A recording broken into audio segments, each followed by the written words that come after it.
You are listening to a free version of the Majority Report with Sam Steeder. To support this show and get another 15 minutes of daily program, go to majority.fm, please. The Majority Report with Sam Steeder.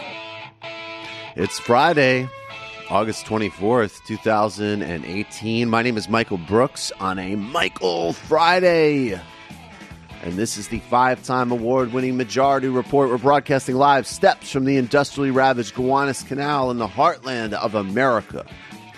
Downtown Brooklyn, USA. On today's program, to join in the casual with the MR crew, Corey Pein, author of Live, Work, Work, Work, Die, Journey to the Savage Heart of Silicon Valley, host of the News from Nowhere podcast. We're talking about literally, it actually looks from aerial photos like a garbage fire at Tesla. Literal garbage fire. Literal Elon Musk's ongoing meltdown. Plus, what the hell is happening in Portland with the far right? And did Antifa have a major mishap recently? Plus, film guy Matthew Weiss. He's a brilliant critic of film and recommender of movies, which we never see. And also, he's a little bit of a stickler for a thing called Jesus cards, which I don't know anything about. But he's going to be in here, in studio, to recommend depressing films about, Swedish sex cults and how they reveal that capitalism is bad or whatever, and then to bother us about where the Jesus cards are. Did we ever locate the Jesus cards? I hope so, for Brendan's sake. No, there's no Jesus cards. Matthew's just going to... Look, guys, don't worry. I'll take the heat on it. You're a bunch of disingenuous bastards. We are a bunch of disingenuous bastards. That's right. And we also do a lot of ad hominems. David Pecker of the National Enquirer. Pecker has been granted immunity in the Cohen case. More bad news for Donald Trump. Key Republicans give Trump the path to fire Sessions after the election because, they're totally going to hold him in line, and they're super upset about all the criminality. Australia's new Prime Minister, Scott Morrison, has forced out Malcolm Turnbull. Is he more moderate? Absolutely not. Potentially even worse, but it could set the stage for an Australian election. New Treasury proposal would block state Democrats' attempts to weaken the tax bill. Voters are split on confirming Kavanaugh to the Supreme Court. And South Africa's moderate land reform proposal still being used by white nationalists in the United States, including, of course, Donald Trump. Lula da Silva increases his poll lead as ads begin for the Workers' Party for Lula Livre, as he has now been imprisoned, I think, in his 6th month with a complete media blackout. All that and more on today's Majority Report. Sometimes something is so itself. By the way, all crew is here, full force, for the last live show before we go on a week-long vacation, which is needed. Super needed. Hell yeah. Hell yeah. Maybe we'll talk about people's vacation plans later. Or maybe we won't. Maybe we want a little bit of goddamn privacy. And operational security. And operational security. We're tier 1 operators. We are tier 1. I was commissioned as an impressions officer by Sam Steeder. Sometimes I worked for him. Yes, I was a politically commissioned officer. We are all politically commissioned officers of the Majority Report. Sometimes something is so itself that it really, we're going to comment on this clip because, Jesse Waters and Sean Hannity are absolute scumbags, and this clip is kind of infuriating, so we'll tee off on it a little bit. But in a way, it's like, I don't want to say like a thank you clip, but in a way it's so clear. It's just so everybody being who they are, that it's, if you needed even more clarification on the true nature of Fox News, here it is. I don't actually see this one in my sound sheet. I'm assuming okay. Yeah, no, I don't see this, guys. This is Jesse Waters, Sean Hannity. This is last night. They're talking about, using the murder of. Yeah, guys, I don't have this. It's not on the list, so somebody needs to explain. They're saying something racist about immigrants. Well, that we could use to apply to every single Fox clip we play, pretty much. But I need to know who the woman that they're bullying's name is. Sorry, Jessica Tarlov. Tarlov. That's not a Tarlov. Tarlov. Okay. Jesse Tarlov. Okay, and the woman who was murdered in Iowa, her name is Molly Tibbetts. Okay. So they're talking, Jesse Waters and the rest of these just disgusting ghouls are using this tragic murder in Iowa to forward their xenophobic agenda. Jesse Tarlov. Against the family's wishes? Against the family's wishes. Jesse, I have to say, I've seen a few clips of her, and she's very unusual to me in terms of a Fox News Democrat. Because it seems like mostly Democrats on Fox are, mostly either paid to fail or just totally ineffective. And she actually, even in circumstances like this, puts her point across. But circumstances like this distill the essence of Fox News. And I think the job we need to do is secure the border. That is the federal government's most important job, and they've failed. And Washington politicians have blood on their hands. Jamil Shaw, Kate Steinle, Molly Tibbetts. When is enough enough? Oh, enough is enough right now, and enough is enough so with fund the school border shooting. wall. It's not just that. Hey, Jessica, repeat after me. Build that wall. No, absolutely not. I'd like to talk about statistics for a second.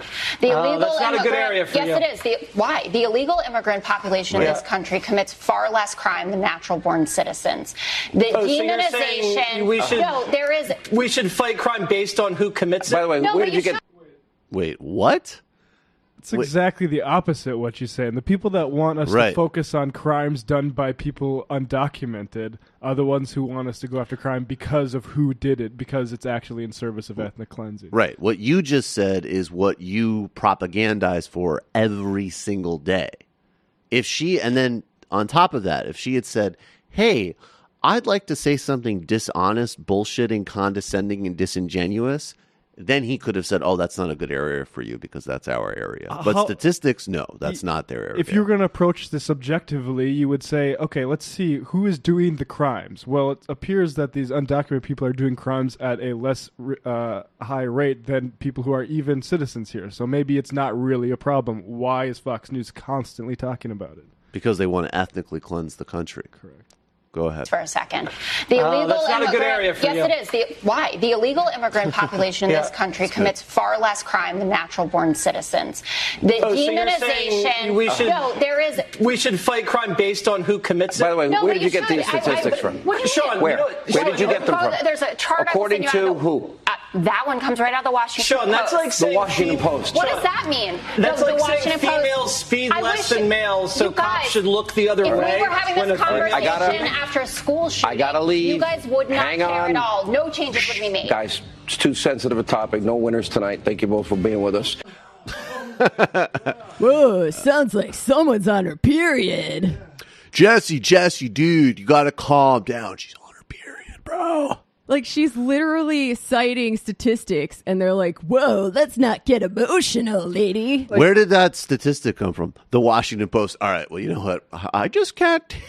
I'm powerless in the face of that kind of female insanity. Is that in Zoolander? Is it as Mugatu where Will Ferrell's like, I feel like I'm on crazy pills? Yeah. Like this moment right here where Henry's like, Washington Post, and it kind of zooms up on her. Watch this again, because it does feel like that just on live TV. That one comes right out of the Washington Post. Sean, that's like saying the Washington Post. What does that mean? That's like saying females speed less than males, so cops should look the other way. That is pretty amazing, though, because they did actually, like any normal human being would get annoyed after being in between these two fucking morons, lying, changing the topic, and just being filled with general racist nonsense. And they finally, at the end, get her to the point of not even losing it, but just kind of being like, yeah, the Washington Post, what are you talking about? And then that's when Cheyenne like, all right, I think it's clearly that's when he got into his the Anchorman mode. That was the other Will Ferrell reference where he's just like, gentlemen, ladies get really upset about this stuff. She's talking about the Washington Post again. I think we're going to need to pack this one up. That was like Anchorman 3. That was totally like Anchorman 1, 2, and 3. And Jesse Waters in the first Anchorman, they wouldn't have let him hang out with them. They would have been like, this guy's an asshole. He would have been the one with the cologne, though. He would have definitely been Sex the one. Panther. He definitely would have been the one with Sex Panther cologne. Also, who the fuck is Jesse? Jesse Waters got his start by like fucking harassing Manda Turkle. His idea of a comedy breakthrough is going to Chinatown and being like, ting, ting, ting, ting, ting, ting, ting, ting, ting, ting, ting, ting. Oh my God, they talk different. Hey, he's willing to go there, man. I mean, yeah, no, it's very brave. That's Lenny Bruce shit. I love how conservatives think like he said ching chong ding dong in Chinatown. That's the most brave satiric comedy since at least Richard Pryor in his prime. When Sean Hannity said, repeat after me, build that wall, it was like peak creepy uncle. Well, that is basically his job. Stop it with the facts and hit him with the mantra. That's what I say. All right. We're going to take a... Oh, wait. Sorry about that. Today's show is in part brought to you by BetterHelp.com. BetterHelp is an affordable private online counseling. Get unlimited access to licensed, trained, fully accredited therapists that's perfect for you on your phone and computer through text, voice, or video chat. They're LGBT friendly. It's great for couples counseling or anything else you're going through in life right now. All you need to do is go to betterhelp.com/majority. You fill out the questionnaire. They match you with a counselor who's perfect for you, and you could start counseling today. And if you decide you don't vibe with the therapist, it's important. Seems like a pretty important relationship to have a good vibe with.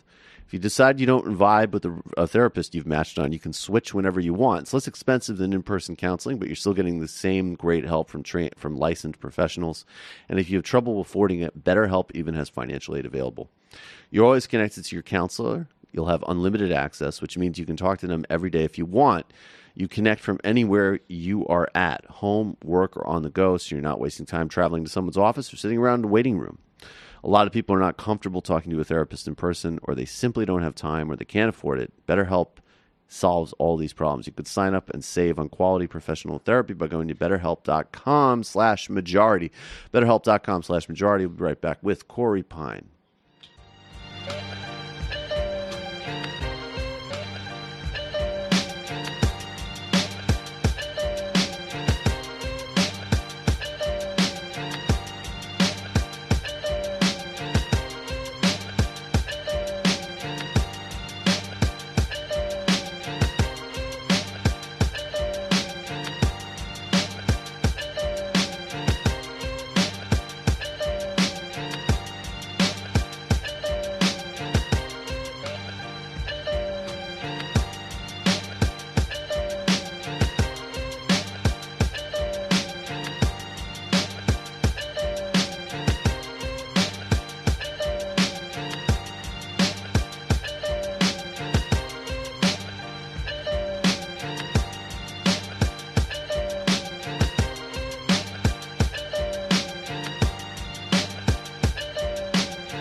Welcome back to the Majority Report. Michael Brooks here. Joining us now is Corey Pein. He is the author of Live, Work, Work, Work, Die. A Journey to the Savage Heart of Silicon Valley. He's also the host of the News from Nowhere podcast, which I subscribe to. Did you like how I Peter Thiel'd the name of your book a little bit? That was good. That was good. I thank you for the plugs, and I just want to start by pointing out all the things that could go wrong with this interview.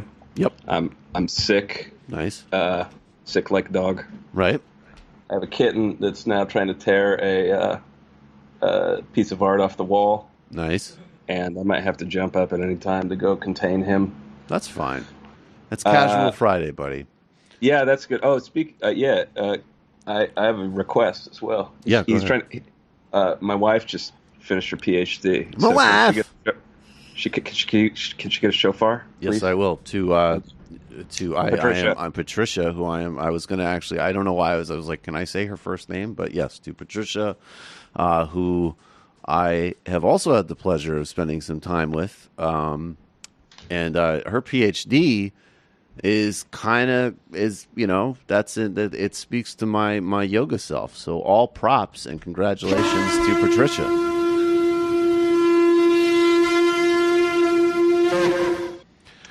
Thanks, everybody. Yeah, that is quite an accomplishment. Now, there's up on screen right now, Corey, is a tweet. Is this up? This is an incredible image from a Tesla factory today. It quite literally looks like a garbage fire. Is this up on screen, guys? And we've confirmed so far, I believe, that nobody was hurt. As far as I've seen. As far as we know. So we can laugh with it relative. Is a garbage fire. It is literally a garbage fire at Tesla. So we can laugh with some ease because nobody was harmed. Although I have to say, like, the air is bad enough in LA, and that looks real bad. And as Matt pointed out in his tweet, the Saudis look like they have already. It looks like the Saudis have already read through Tesla's insurance policies.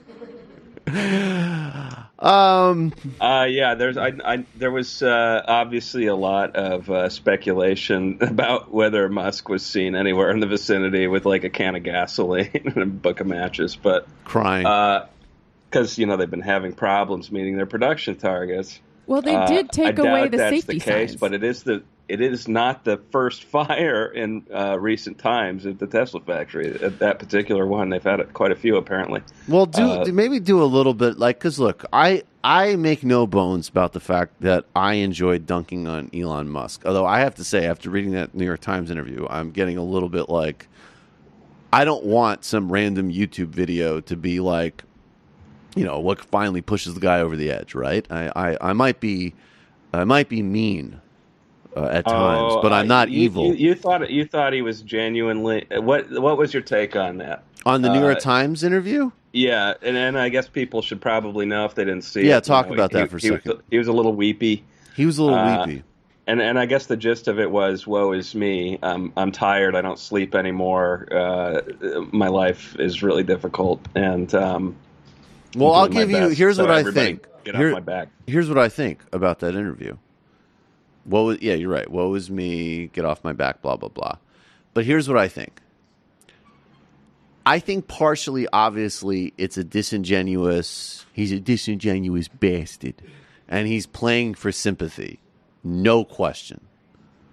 On the other hand, I think that if you're a publicly traded company who is not meeting its production targets, who is not fulfilling its goals. There's problems with the stock price. You're looking to get a private equity buyout from the Gulf.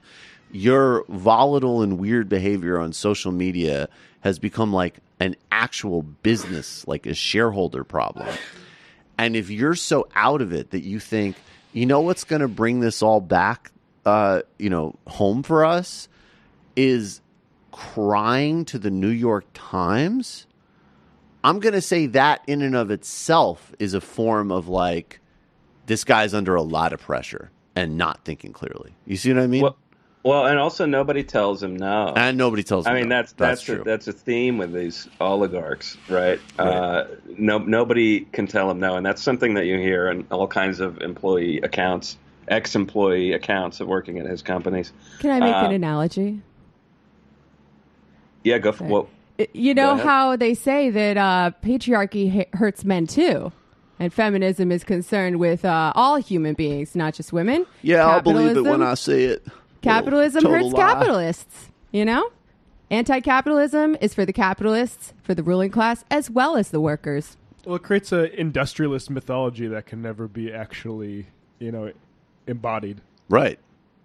So we can all agree that Elon Musk would be happier if he would just take some time off, play some video games, I mean, honestly, level up his old D&D characters. And once we expropriate his company, he can totally still work there, inventing things and doing what he's good at. No, I actually want real quality control on publicly funded and cooperatively owned R&D, and I don't think he's going to cut it. I mean, we will put back the safety signs. That is important. So, some of all the focus has been on Tesla, but I mean, this guy has taken over a large chunk of the space program as well, and I think that's quite troublesome. Especially considering how we're seeing how he runs his companies. Right. It's like pretty slapdash operation, and people, lives are at stake with these things. And I hope that all the states that decided to allow, autonomous pilot programs for cars on a highway like Tesla's autopilot stuff, take a look at his sort of lack of togetherness now and maybe reconsider whether that was the smartest thing to do. Well, that brings me to the part of, I mean, I'll justify my dunking on Elon Musk in a second, but the point I was trying to set up was there is actually something, like, there's a lot of problems at Tesla that are specific to, labor abuses there, and also, of course, exemplify the entire very exploitive and pernicious nature of Silicon Valley and tech. And that's why he matters. And I'm just wondering if maybe you can give us a little bit of a fresh primer on, like, Elon Musk isn't just the guy that accuses people of being a pedo on Twitter because they won't use his submarine, funny as that is. He's also somebody with a long-term, bad record in terms of labor. Well, right. I mean, one of the nicknames employees had for his company, SpaceX, was SlaveX. Right.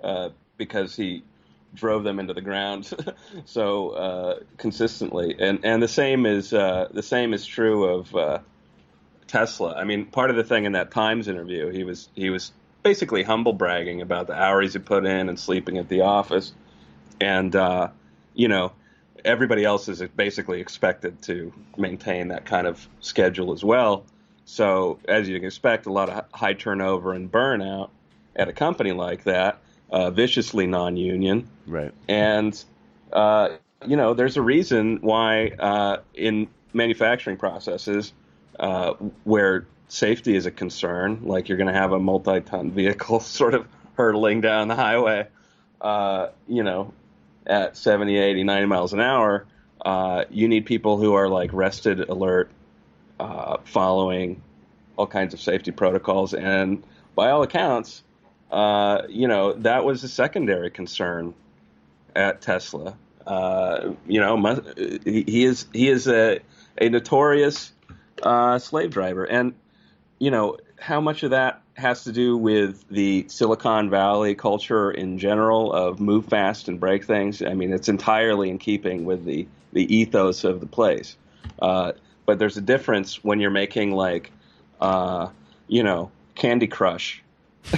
Right. When you're cramming to ship the next update to Candy Crush, and when you're building cars that are going to be out on the highways and city streets.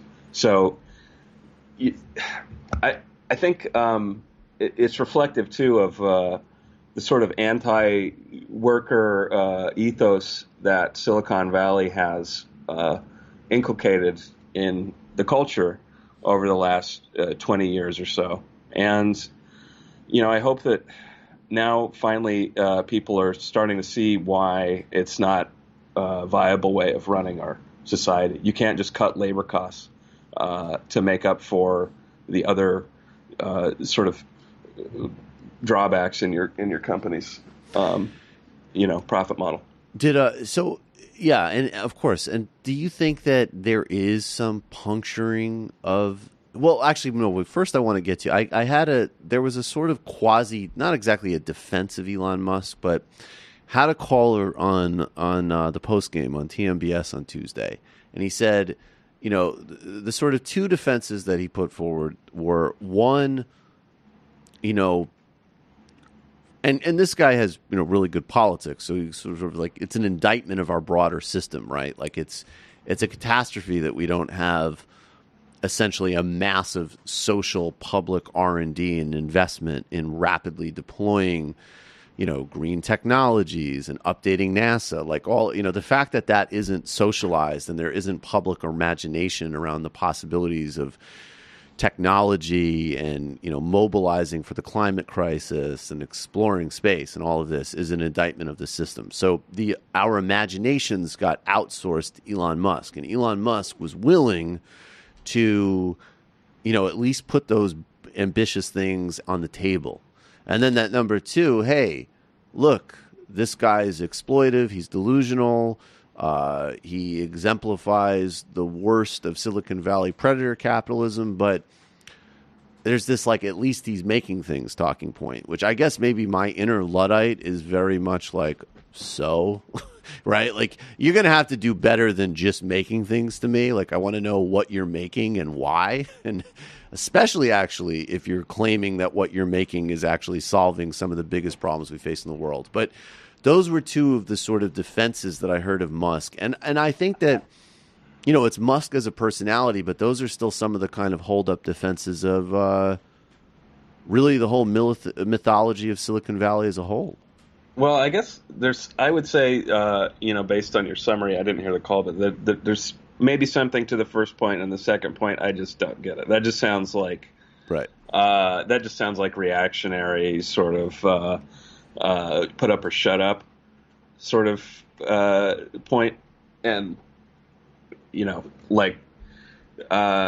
not very persuasive. The first point, I mean, remember Obama came in and one of his first major initiatives with the stimulus plan was a green jobs program. Right. And I did some reporting on that at the time, and it was quite a failure for a lot of complex reasons. But I say if there was one main reason, it was a over-reliance on the private sector to solve problems, and that reflected, I think, a basic misunderstanding of how innovation happens and how massive infrastructure changes, which is what we're talking about if we're talking about replacing the fossil fuel car fleet, happen. And they don't happen when you just let the private sector handle it. Right. Obama's green job strategy was basically give a bunch of money to the states to come up with grants to give to private companies, right? And actually, Musk benefited quite a bit from those incentives. And what have we got to show for it? I mean, one of the things you forfeit when you rely on the private sector to come up with new technological advances is any kind of planning on what would be, the smartest policy overall. Right. I mean, who says it would be electric cars? I mean, what happened to public transportation? Right. Right. And I think that's where you see some of the sort of social and personal biases of the people in Silicon Valley revealed. I mean, they have by and large like a suburban mentality, upper middle class suburbanite mentality. They couldn't imagine taking public transportation, or why would you want that to be desirable? Musk has literally said stuff like that. I mean, when he was first talking about Hyperloop, he was, he has these lines like, "Oh yeah, and who wants to be on a bus? That's weird." This type of stuff. I mean, I'm paraphrasing, but not too much, right? Like, no, literally a dismissal of the most important things that we could do in terms of human mobility, development, and dealing with, not only the climate crisis, but also just sort of broader deforestation and the, catastrophe of suburban planning on ecology. And a major part of the talking point is just like, yeah, subways are weird. So not only is there that bias, they're Right. also going to, those kind of companies are also going to go for the most profitable solutions. Right. And those might not necessarily be the best if your goal is to try to, green the infrastructure and get us off of fossil fuels. Right. My fear is that it's, it's too damn late. Like, it's not just California that's covered in smoke. I mean, Portland, where I am, yesterday had the second worst air quality in the world after Jakarta from all of the fires out west. Right. And climate change is here, right? Right. It's Like, happening. so- We don't need so- to wait for some imagined sort of Hollywood event. Like we're in it. I kind of think like tycoons like Elon Musk had their turn, to show us what they could do with green energy, and it's the clock's still ticking. Like I think it's time for the public sector to step in and take over and do some real revolutionary innovation of the sort that happened in the 60s. And what's funny is people like Musk and even Peter Thiel will talk about that period of the sort of American empire as the thing they want to bring back. I mean, Thiel, his talking point has always been, where's my flying car? Because he grew up in that period when all the I sci-fi watched the Jetsons, and I want Exactly. to know where my flying car is, because even sometimes where I live, there are black people that walk around, and not just the ones that we import, whatever. I don't want to talk about it for certain kinds of parties, but just like walking, like they're just there. And I want my flying car. And until that happens, America's a failure. How can you argue with that? Honestly. You can't unless you want to be electrocuted. Sorry. So they're not wrong in the sense that there was a time when the U.S. produced more innovative products and distributed those products more efficiently, and raised the general standard of living. And now the whole tech sector is focused on frivolities, but that was because we had a social democracy with Keynesian investment. Public investment, and it was guided by public priorities. Right. So that is particularly delusional for any type of libertarian oligarch hucksters to romantically point to a time when the entirety of that innovation was built on a foundation of governance that they're working every day to undermine and destroy the last vestiges of. I mean, it's like beyond contradictory. It's sort of like, I'm going to train for the Olympics. My first step is I'm going to be sedentary this week and only eat Cheetos and Haagen-Dazs, because we don't train for the Olympics anymore. There was a joke because Musk and Thiel used to be business partners at PayPal back in the first .com bubble. And they used to, I think Thiel has even written about this in one of his business books, but they used to have sort of a pop quiz about whether you were a Star Wars person or a Star Trek person. And I think... Oh, my God. Jesus Christ. Just listen to the people that are running our world. I'm serious. Yeah, no. Oh. But, the main reason that I think they were both Star Wars people is because Star Trek depicted like some kind of socialist, future confederation, and Star Wars is more of a like anarchic, libertarian paradise. Wait, Star Star Trek? Wars was libertarian? In their minds, anyway. Oh. Star Trek is a Passadist show. My producer Andy actually wrote a great article about that for the New York Times. I only know that Star Trek is socialisty because of Peter Frase's Four Futures book. And he does an amazing breakdown, actually, of, yes, Star Trek really is a healthy example of a socialized society that's dedicated to human flourishing and exploration. It was actually fascinating to read. I've actually only seen the first 2 original Star Wars movies, but wasn't George Lucas writing that about Vietnam too? I mean, I was going to say, I've only seen... Isn't there... There is a sort of anti-imperial, pro-guerrilla message in Star Wars, right? I think that carries through, yeah. Yeah.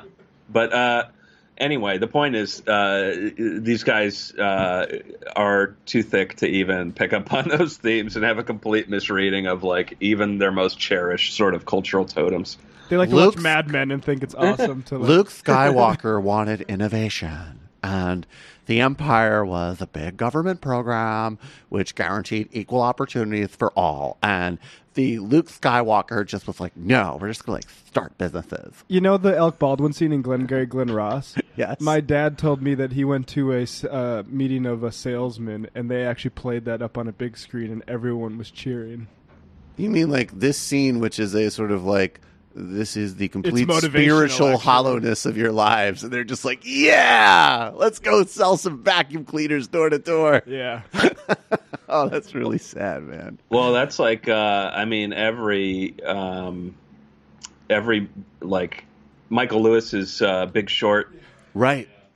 That turned out he was horrified when he realized that people were reading that and deciding to go work on Wall Street. And same with like Wolf of Wall Street and all those kind of movies. I mean, you can't account for the audience, I guess. That's true. So yeah. So all right. So I want to spend a few minutes talking about what's going on in Portland, just in terms of like, the presence of these fascist rallies. Well, I mean, basically, but I had some maybe a little bit more specifics, but just generally give us a sense of, what's actually going on in the ground. Like, why is Portland such a focal point for this stuff, and what's going on?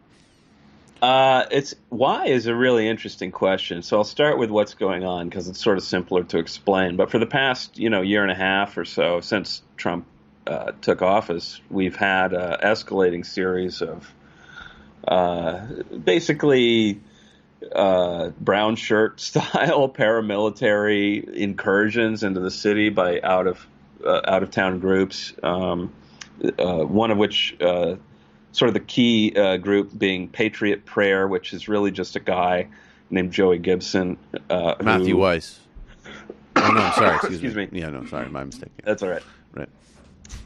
Who's a YouTuber and started a Facebook page and managed to get a bunch of, Trump supporters to go to his, quote unquote, free speech rallies in Portland, which he explicitly declared war on.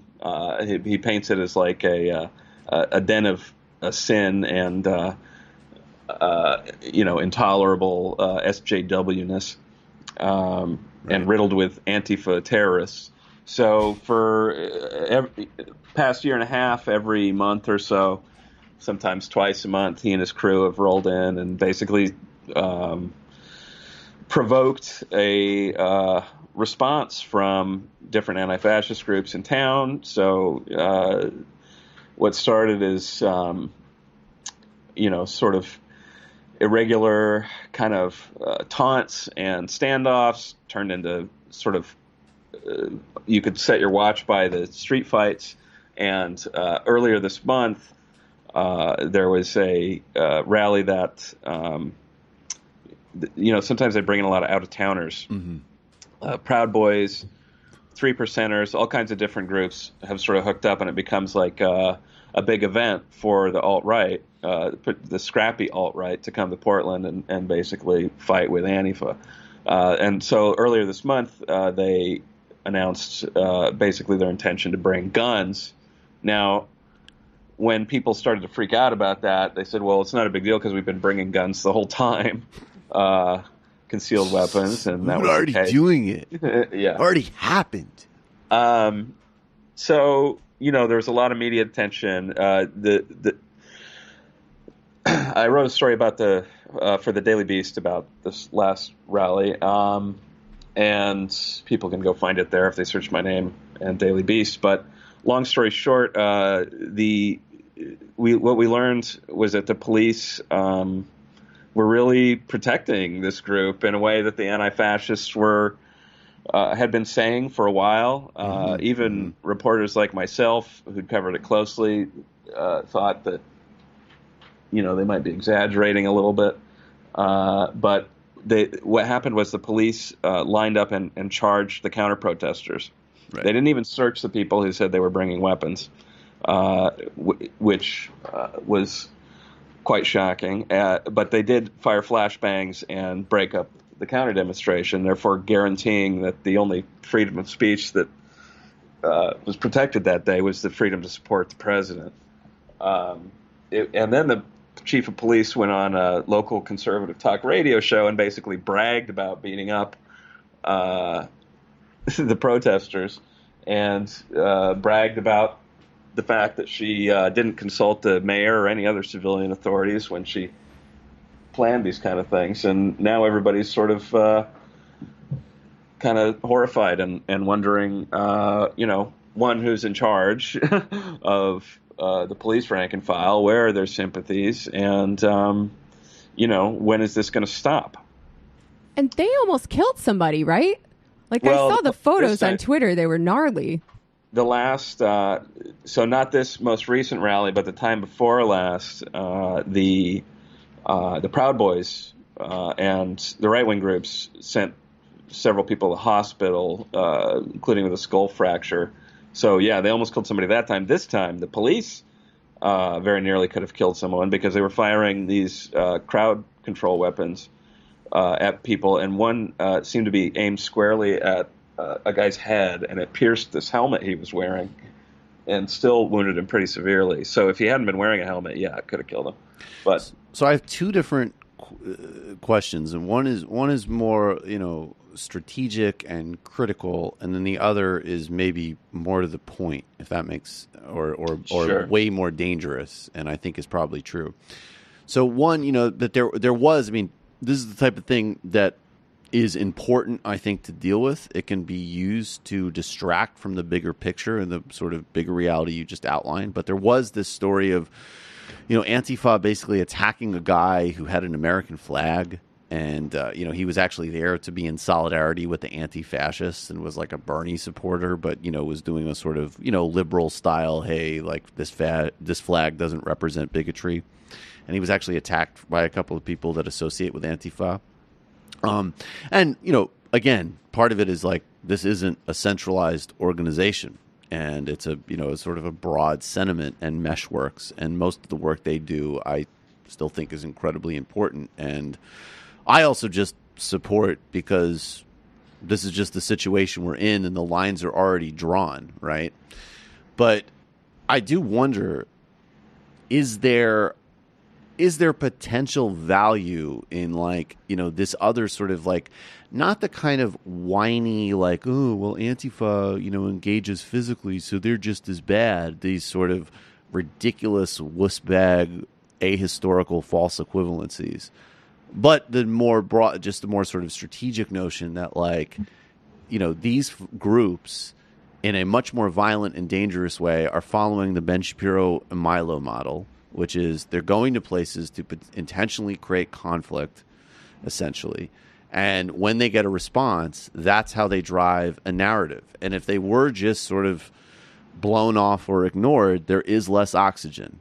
And, we've got other and better things to do. That's the strategic question I have. And then I want to get back to a specific question about what's actually going on with the police departments there. But that one first. This sort of answers the why. This sort of answers the why in a sense, because they keep coming here because they know they will get a reaction. Right. So, look, this is really. I'm not sure I have the answers. Among the other things that happened, I'm aware of the story that you're talking about. In the story that I reported, there was an account of some fights that I witnessed where people from the right-wing side were basically splitting off from the main march where all the police were and assaulting random people of color in the streets of the city, and the police were nowhere to be seen. Yep.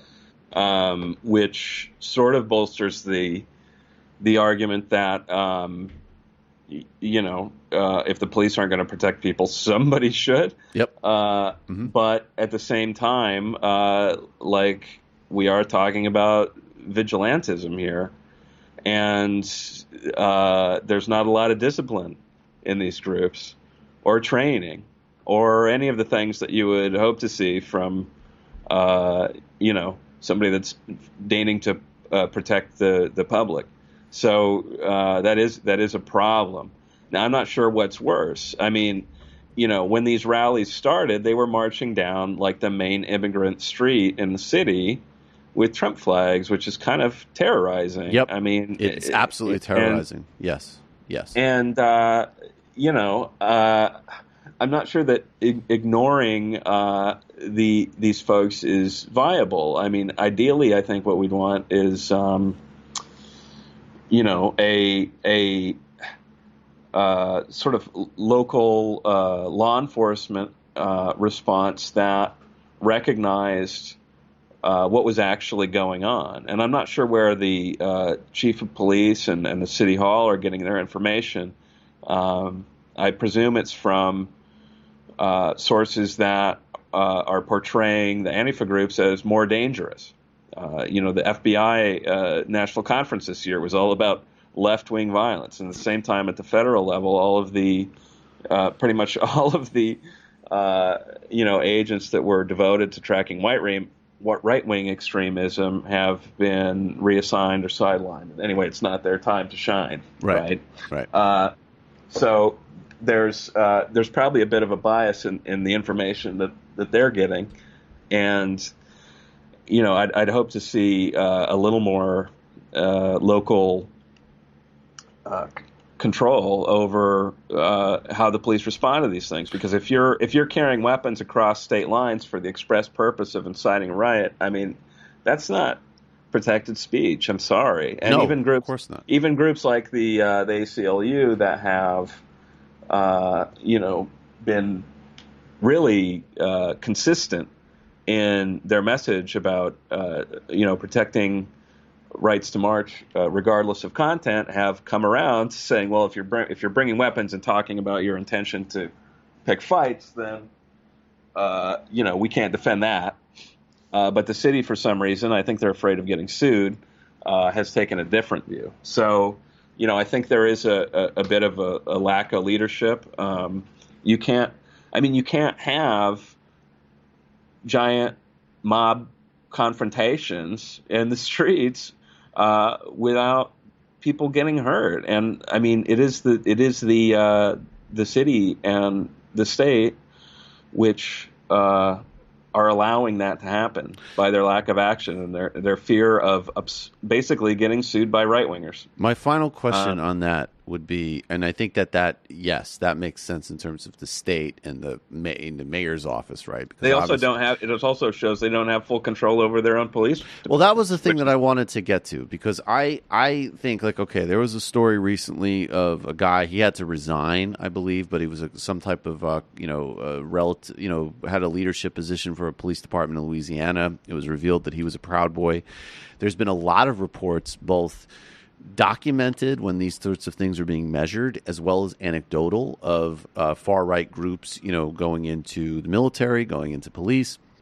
And let me just put a few more other things on the table. And I want to be really clear that I'm not saying that this is a plan, that there is a conspiracy or any of this sort of thing. But I do want people to be a little aware of how these things work.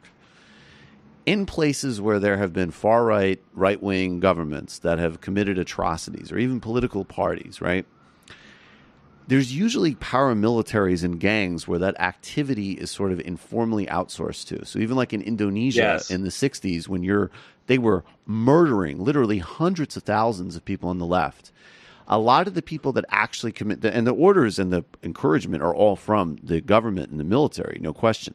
But it's actually gangs and paramilitaries doing a lot of the actual, the murdering. The same dynamic in Serbia and Bosnia, same dynamic in Burundi, like anywhere you look. And my question does start to become, And this is why I say it's on the opposite end. Like, I have a critique of Antifa in some ways, but on the flip side, okay, the cops have a bias there, and it's clearly for these far-right groups. You have a presidency that we don't even have to get. We all know what they are in terms of their white nationalism, but specifically, they've had the FBI and other organizations specifically pull back on monitoring right-wing terrorism. And then we have this whole ecosystem, which, yes, a lot of it's still pretty online and goofy, but some of it is real serious and it's hurting people, and there's already a context for it, in terms of the militia movement and everything else. And you start to say, like, how much are police departments compromised by the presence of these groups? And are we, and I say this again, unconsciously, like organically, seeing that full emergence of like, okay, authoritarian far-right government and political party, street-based gangs that back that agenda, and then an intermediary of law enforcement with its own ideological extremism plus directives from the top. And they could be, the same guy who's posting about white genocide on 4chan could then go throw his uniform on. I mean, that certainly would track with all sorts of examples we see on a daily basis of police departments across this country. Well, that's exactly the concern, and you summarized it very well. I mean, this is what keeps me up at night. And I can't believe I forgot to mention that the most popular T-shirt on the right wing side at this last rally in Portland was Pinochet did nothing wrong on the front, and then on the back, right, a picture of a helicopter with little stickmen tumbling out and little Antifa flags on where their heads were. Right. So, right. They're being pretty clear about their intention. Now, I don't know that they could coordinate that themselves, but I think what we're talking about is sort of an alignment of interests. Cops like to punch hippies. Yep. They do it reflexively. In this area, they've been pretty explicit about it. One lieutenant even was quoted in a internal review saying that the right-wing marchers seemed a lot more mainstream than the counter-protesters. We're talking about a police force that, like in many cities, resides mostly outside of the city and commutes in, so doesn't have much of a connection to the communities that they're policing, apart from, patrolling around and doing their work, such as it is.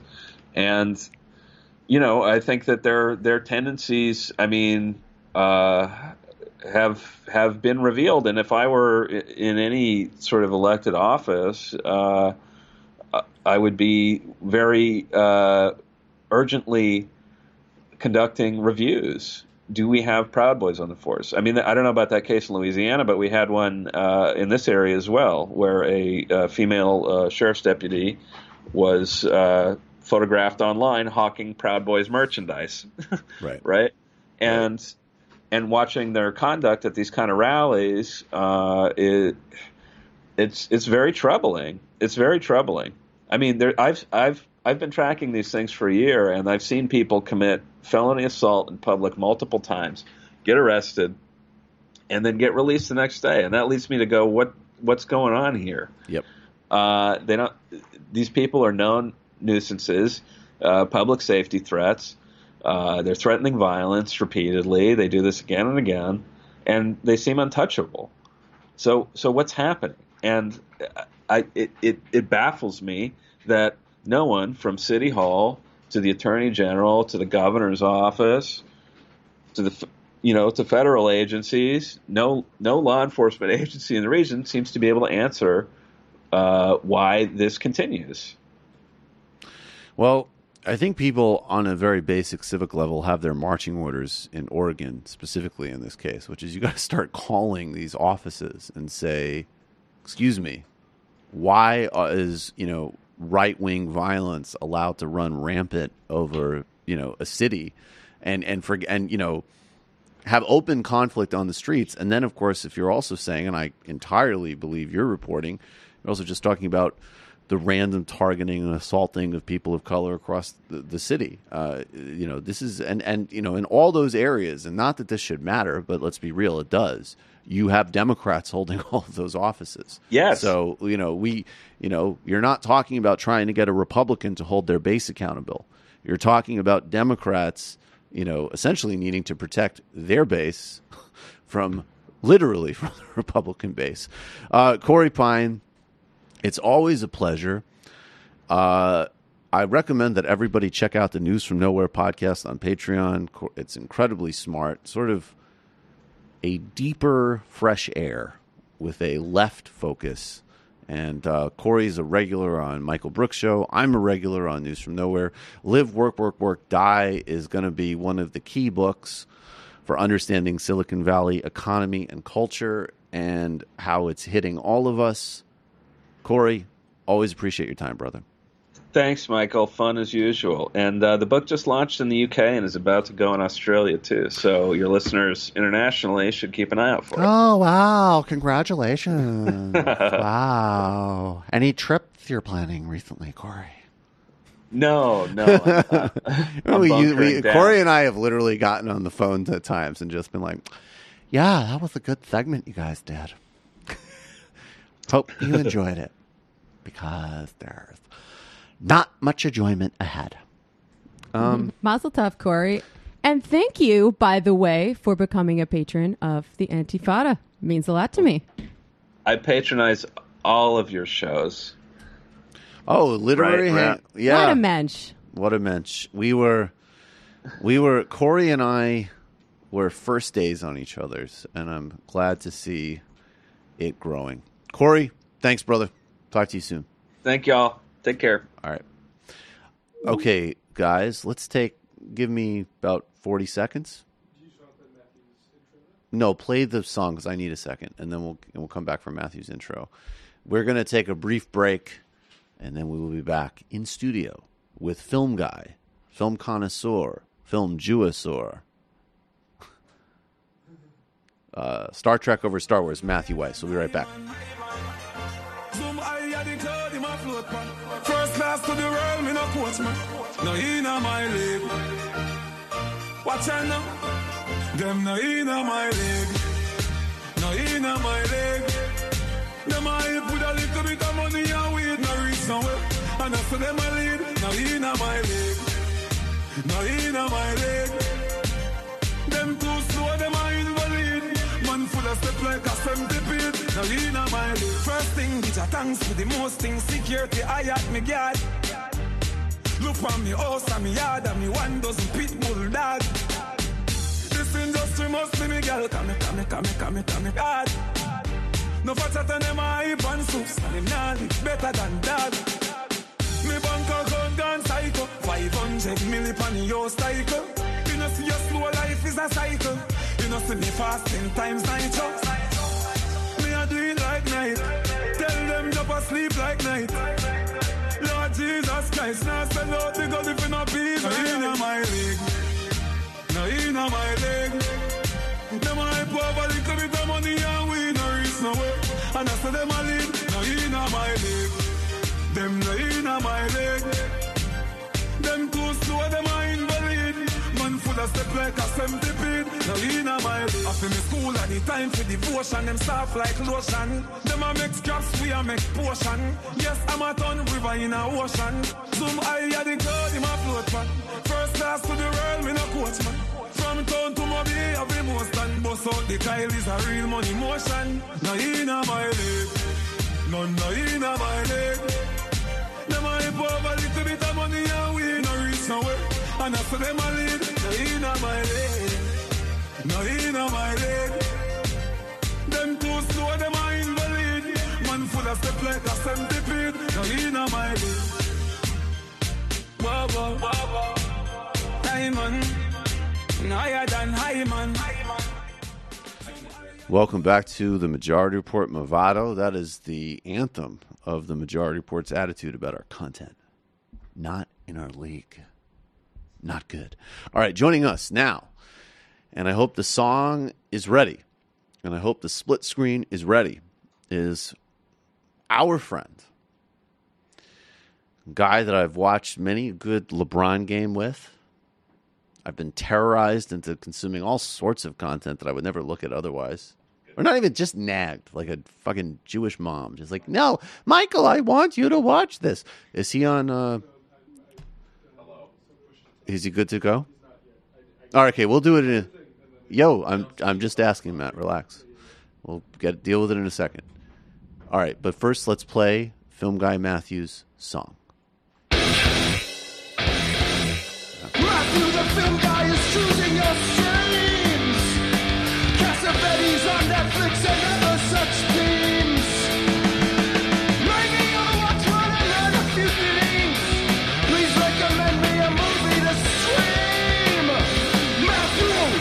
Matthew, please recommend me a movie to stream.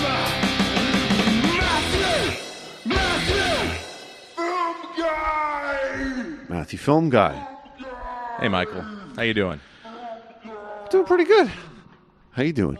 Great. Really glad to be here. It's always fun to hang out on a casual Friday with you guys. I got my soft collared shirt. Are you doing an Obama impression? No. Should I? That was a little Obama-like, I thought, Thank for you. a second. I thought you meant sartorially. Sartorially No, Obama? Is sartorial- this what he wears now? He's just I sort could of... see him wearing that. Oh, Yeah. totally. It's like golf shirts from now on out for him. Yeah. Yeah. No, I take that as a compliment. One of the most charismatic leaders of our time. Super messed up what Trump's doing. Anyways, I'm going to put on a golf shirt, eat some edibles, Richard Branson. Watch a movie about a Swiss sex cult. Yeah. So you were streaming. I'm always listening. It was Swedish. Swedish, thank you. I think Swedish is funnier for And the somebody joke. actually tweeted at me that movie, whatever that is, a Swedish sex cult. No, you're always like, and basically what it is there's a brother and sister, and they Right. live in the same apartment, and Yeah. they end up having a sexual relationship, but that's not Yeah. really the point. No. The point is really about Yeah.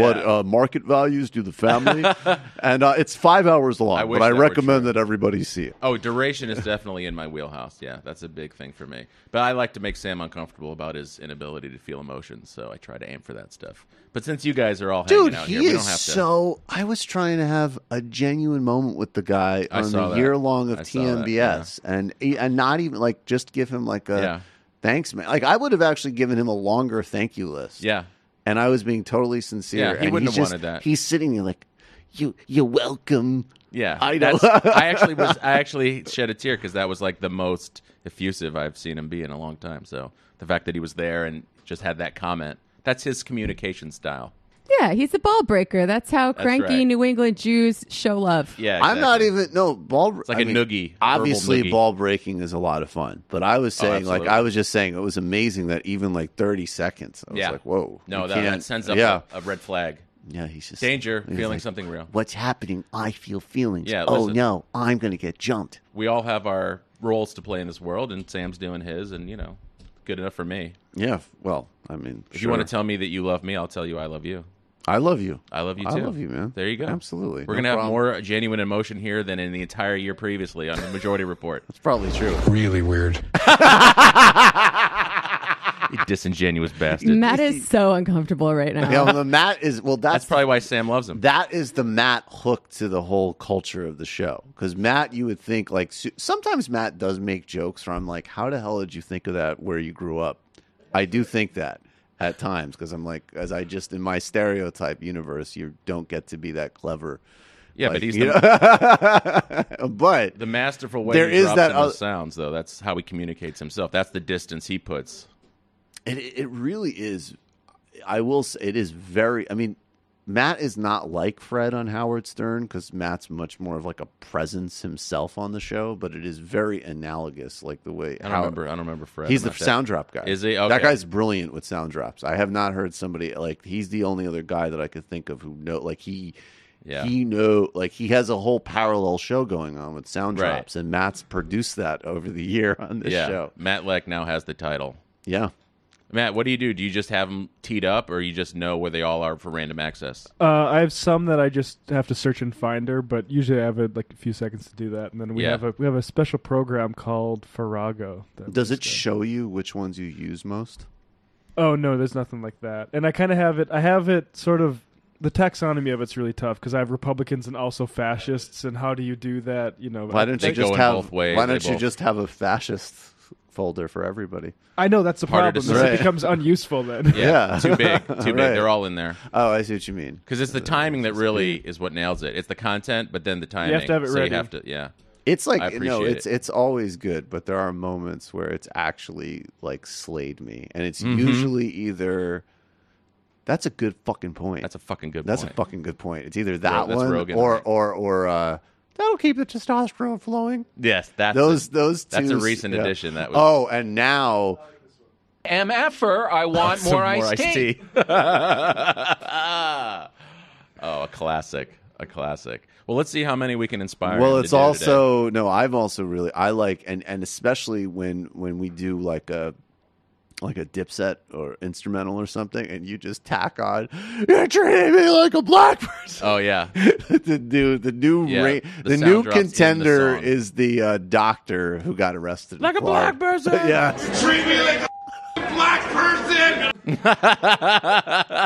He sounds like Dane Cook. it's also one of those. I have to say, like, I mean, I'm glad just like he does even sound like Dan Cook. even logistically that we don't have to go through, beeping on this show.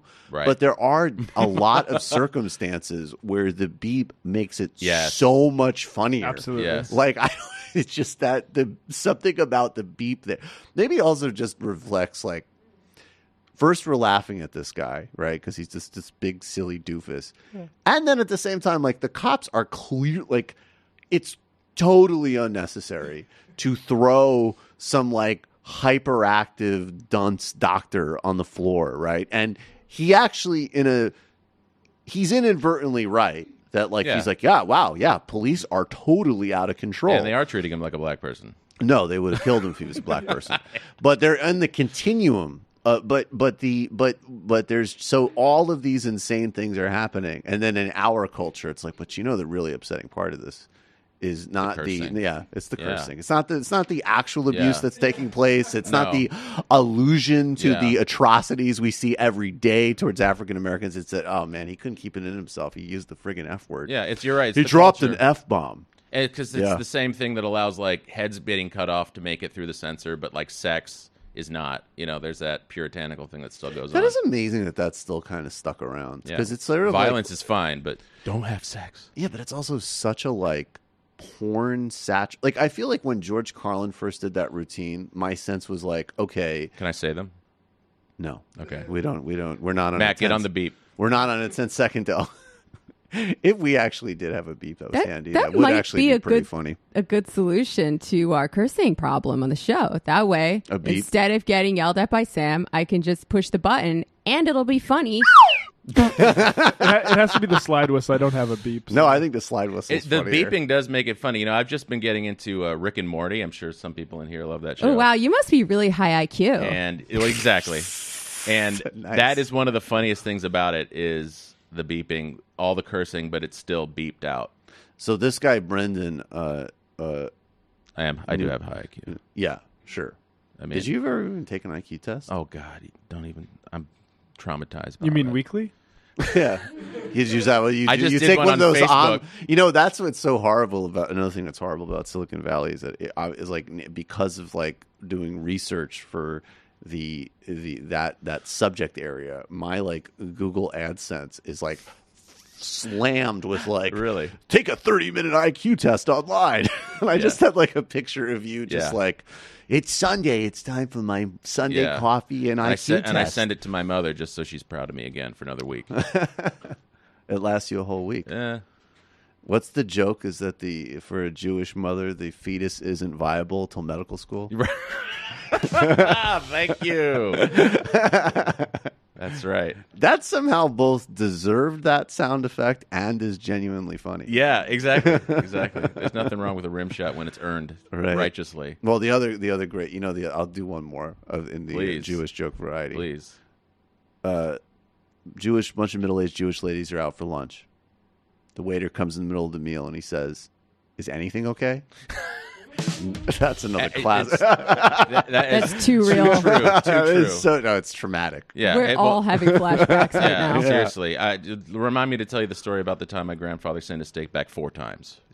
Well, say it. I'm He ready. said stay back 4 times. I remember. I'm 5 years old. I'm like, Grandpa, we're in the car. We're leaving. He's like, it's not ready yet. It's not quite done. But that's so incredible. I remember my father one time, like, it was sort of like New York health Jewish neurosis meets like, just bluntly like good Chinese dude who does not speak English well yet at a restaurant, and a guy being like, so you're sure there's no MSG? There's no MSG because, of course, like MSG is like plutonium. If you eat any of that, you're going to get cancer immediately and die. Yeah, exactly. And literally the guy, like, and I'm not even like, I am doing this voice, but this is actually what it sounded like. Because at a certain point, he's just like, Dad, no MSG. He did like 2 minutes of like, no MSG, no MSG. And then he finally goes, Dad, no MSG. Yeah. And it was just like, Dad, could you shut the fuck up and like either get out of here or accept the fact that you're about to eat MSG, because the guy clearly doesn't care and has no idea what you're talking about. Is he allergic to it, or he just didn't want it? No, he just thought it was, it's just a health neurotic. Oh, because like he wasn't allergic. If you're allergic to it, it makes you feel like you're tripping and losing your mind. Well, that according sounds to fun, but many members of my family. They're not even allergic to it. They just want an excuse. Maybe, I don't know. It's like, I ate MSG. I'm hallucinating. I mean, I heard that and I was like, oh, let me try it. How did it work? But for you? Unfortunately, I lack that sensitivity. I read Autobiography of Malcolm X when I was 13, and I didn't have any and I didn't have any weed on me, so I tried the nutmeg method that he did in prison, and that did not work. That's half a step down from the banana peels. I never tried that one. Okay, good for you. That's a lot. Matt is shaking his head. I've smoked weed out of an apple bong and a Coke can. I have done that. At least it was weed. At least it was weed. Wait, have you tried banana peel? No, I haven't smoking anything that can't get you high to try to get high before. I haven't smoking. I like how he said that. He goes right idiots! I haven't smoking anything. 100% on the things I smoke actually do get you high. Yeah, I do because I'm like into science. Waterboat, bro. That's my. Have you seen? I wish we did have that as a drop. Actually, have you seen Sorry to Bother You yet? Yes, I did see Sorry to Bother You. So are we warranted in how much we've hyped it? I think it's a very good film.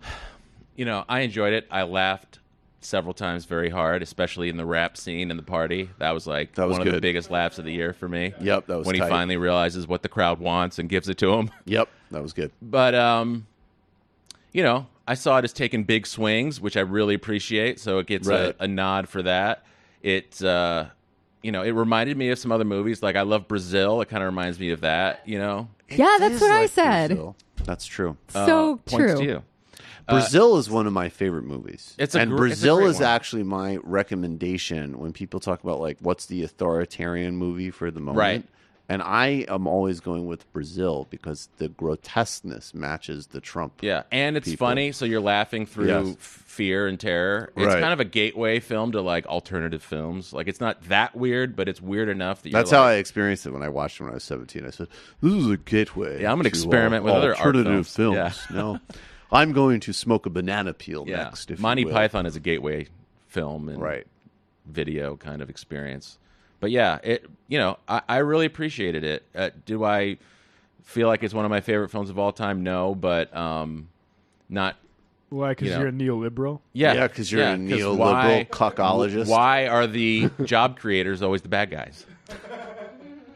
Why can't we racist film against job creators and horsecocks? So I don't know. Can I say that? But sure, it was. I don't believe in spoilers. I'm so tired of spoiler whining. the absurdist turn that it took because it really does make. I like movies that use its structure and style to make the point more than like here is the moral of the film. As you're experiencing it, your internal processes help you to understand what the filmmaker is going for, and it definitely had that effect on me. So I give it B+. BlacKkKlansman. Have you seen that? Nah, I'm not down with Spike Lee. What's the beef with Spike Lee? He's too self-indulgent? I don't mind self-indulgence at all. Like, I was going to say. Well, I was trying to lay a trap for you. Okay, I'm glad that's not the critique. Yoink. Yeah. Matrix. I saw a story recently where he accepted some kind of consulting gig with the cops. Let's see if I can pull up the details on that. I also read that that takedown about BlacKkKlansman being from Boots Riley. Like I thought that was pretty interesting. He stepped off it. I saw BlacKkKlansman, and I have a more sympathetic interpretation of it. But I think what occurred to me actually, and the bigger question that I have for you is, I saw BlacKkKlansman, and before BlacKkKlansman, there was an ad for the next Michael Moore movie.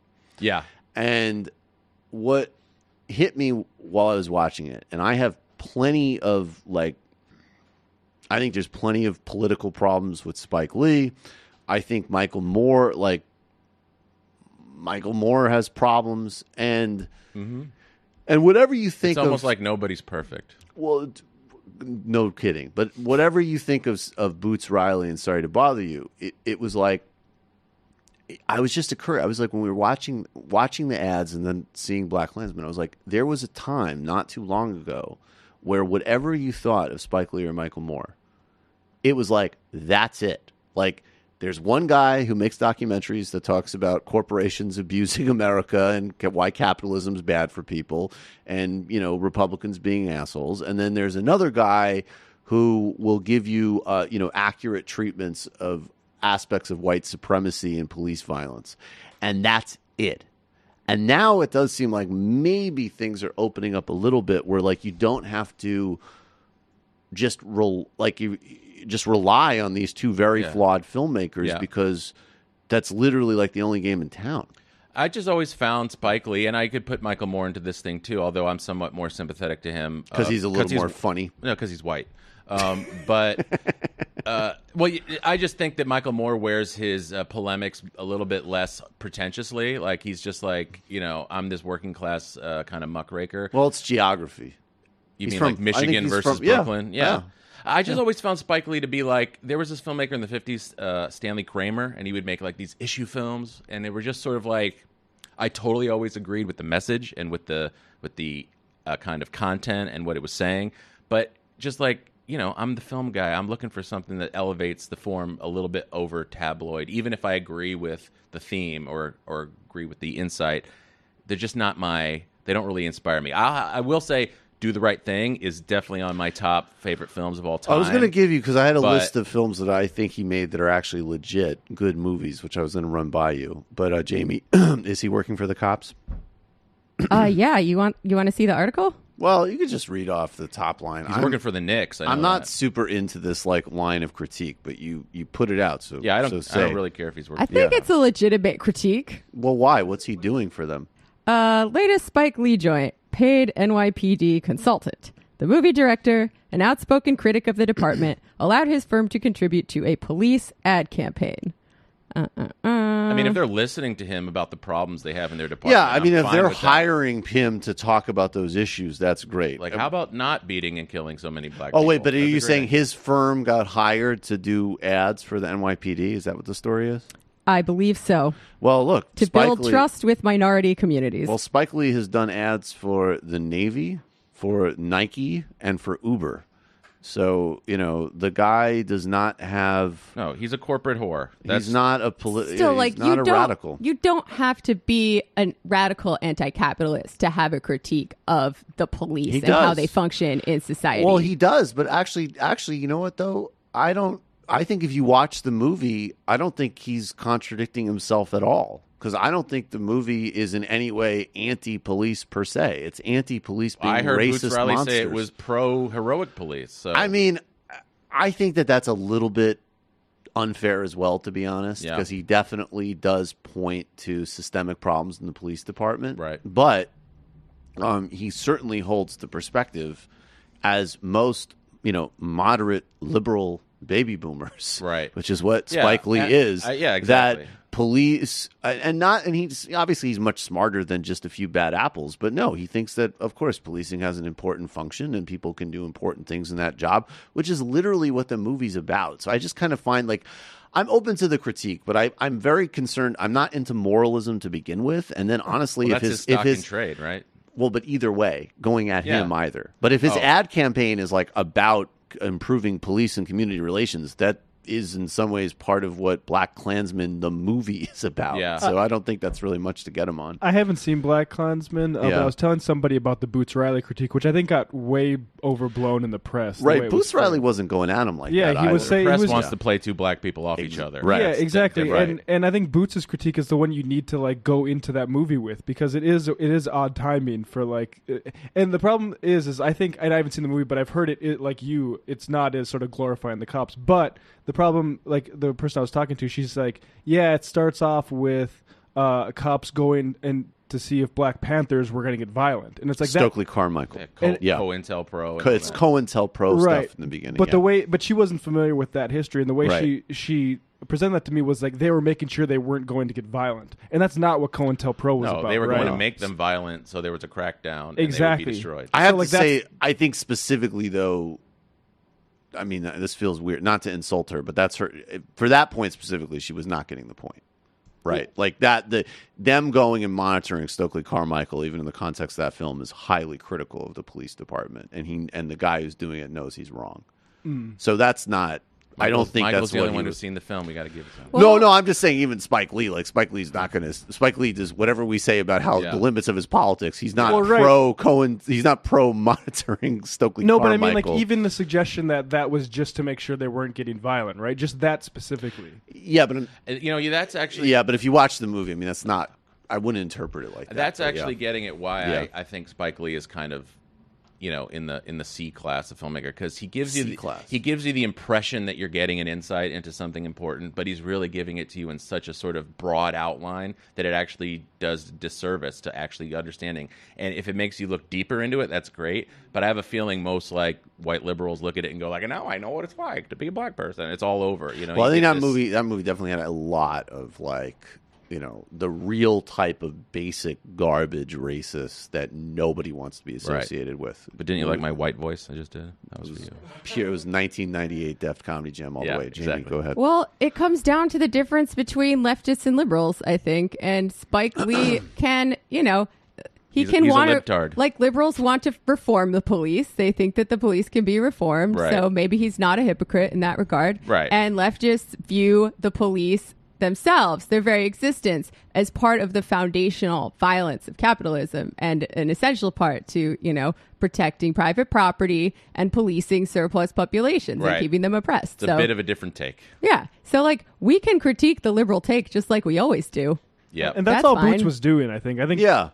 No, and the last thing I'd say is I think the problem in that movie is that and it does show very much the limits of his politics, because he basically gives you there's a black nationalist campus perspective which he presents extremely sympathetically. In fact, there's also problems with how Spike Lee writes women generally, any human or any right, but I would say particularly women, and this woman, she's great, right, in the sense that there's very little for her to do as an actress, because she's just supposed to be. She's like a cipher. She's just smart, noble, right? And she's all those a caricature. things. Yeah, that's and mostly what he deals in. Right, but the point is that the movie actually is sophisticated enough to be like, okay, so there's this kind of one line which is morally correct and exciting and has a huge amount of essential political and intellectual insight. And I would say there's a scene with Harry Belafonte on the history of lynchings, which should just be mandatory viewing for every white person. It should be, period. And the way he juxtaposes that with Birth of a Nation is actually very effective filmmaking. But you have that, and that approach, for all of its positives, is not a path to power, and it's an essentialist view, which someone like Adolph Reed would critique. And then on the other hand, you have a guy, and it is awesome. It's a true story. He literally fooled David Duke and made an ass of him on the phone. That's an awesome story. It's a huge amount of pleasure. He's like a black jerky boy, for real. He was like, hi, I want to join the KKK, God damn it. And I want my laminated cod. But, on the other, but what you do when you set up that juxtaposition, and I don't think it's just pro cop, that super simplistic way of looking at the movie, but it's the only thing that can happen that has much sort of the people that are quote unquote getting stuff done in a certain way is through being a cop. And I do think that's a problematic message. And it shows that there isn't another lane, right? Like that does show the limits, I think, of his politics. But there's a lot of parts of the movie that are very effective and people should see. And, Look, I mean, there's always this is always the meta critique I have is that you always have to remember at the end of the day that film is a commercial medium. So there have to be some sort of corners cut to make it compelling, to make it dramatic, to make you want to sit forward and watch it and see how it's going to end. So it's always going to prioritize those kind of visceral pleasures to some sort of nuanced political critique if it's going to be a commercial film. But Boots Riley does put other things on the table. And whatever else you think about that movie, that is a very effective job at putting some very sophisticated politics in a pop culture format. I love and that's a huge accomplishment. I thought that was great. That's what I was going to say. Is it seems like that Sorry to Bother You was so exhilarating to see because it seemed like they were going through all of those same parameters and issues and yet, still making a really entertaining movie. Right. Yeah. Can I say one thing about Sorry to Bother You? I've been holding this back because I feel like it's going to make Michael angry, but don't do it. I like the movie. All right, I liked it a lot. Where's my board? But wait, you are a douchebag. No, I just want breaking news. Look, I don't care as long as it doesn't involve Lula. Don't worry about making Michael mad. It does not involve Lula. Okay, that's fine. I mean. And Boots has responded to these criticisms and takes them seriously. Yeah. Like the only real speaking female character kind of veers off into manic pixie dream girl territory a bit. And the workers, the working class, is very masculine in its representation, and women aren't really represented in that stratum, right? Like this woman character is a bourgeois artist, but she's kind of ridiculous. Yeah, and she's just like this sexy sex goddess, but she is also the moral compass of the film. She's a host, right? She's a robot. I don't actually. Oh yeah. She's on another show where she's. I don't actually. Okay, let me. So that's the feminist critique. No, so I don't. And he said that. Well, his response was that there were only. It's a smaller budget film. They only had the ability to have a few different main characters, and he goes through why none of the other ones could have been female.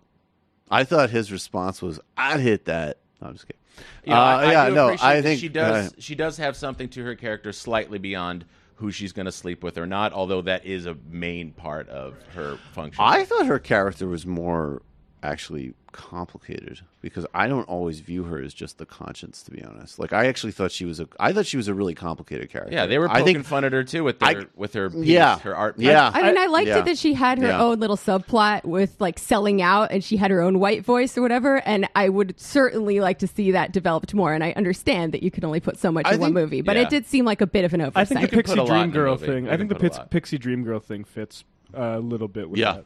I think that's fair. And I guess I wanted her to be more Pixie Dream Girl.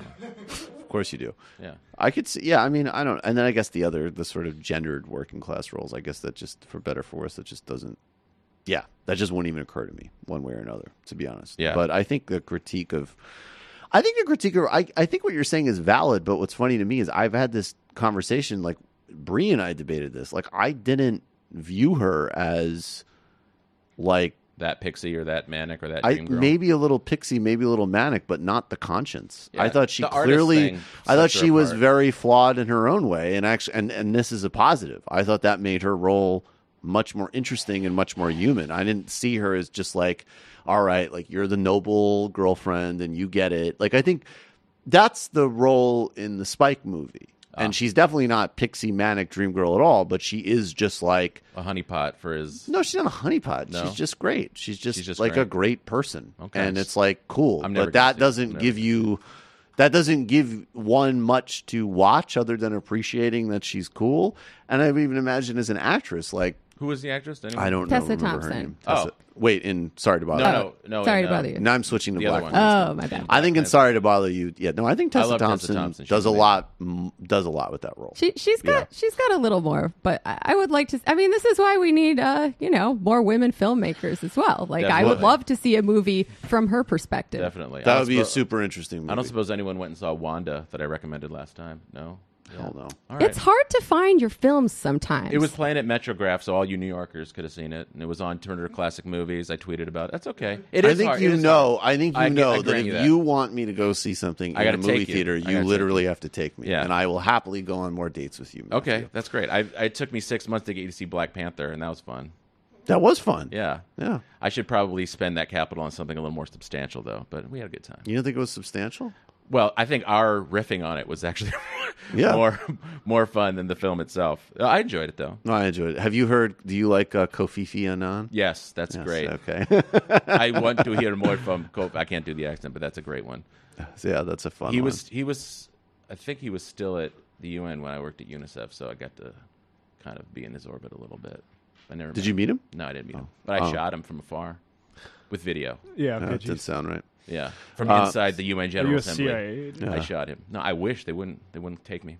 Really? IQ wasn't high enough. Exactly. I didn't know he went to McAllister. You didn't know he went to McAllister? No, it's interesting. Yeah, no, he went to McAllister. And it's funny. I have actually a really good friend of mine who's a Vipassana meditation teacher who lives in Hawaii and is from Holyoke, Massachusetts, where he was a Puerto Rico-focused activist and an anti-war activist. And he went to McAllister. And he said, like, McAllister, when he went, is just like, and I'm sure it hasn't changed, so 15 years ago. He's like, it's just like a shrine to Kofi Annan. There's just like pictures of Kofi Annan, like they've got their mega graduate and they're sticking to it. All right. Will you stick around with us for the fun half? Well, no, we're going to do the movie first. Okay. I'm just asking you. Oh, absolutely. That'd be my pleasure. Don't worry about it. We'll get you a fucking movie recommendation. I need to give the people your what they want. beeping movie recommendation. My beep. I just do want to address. We'll get your movie. Can I just address one thing? People are maybe.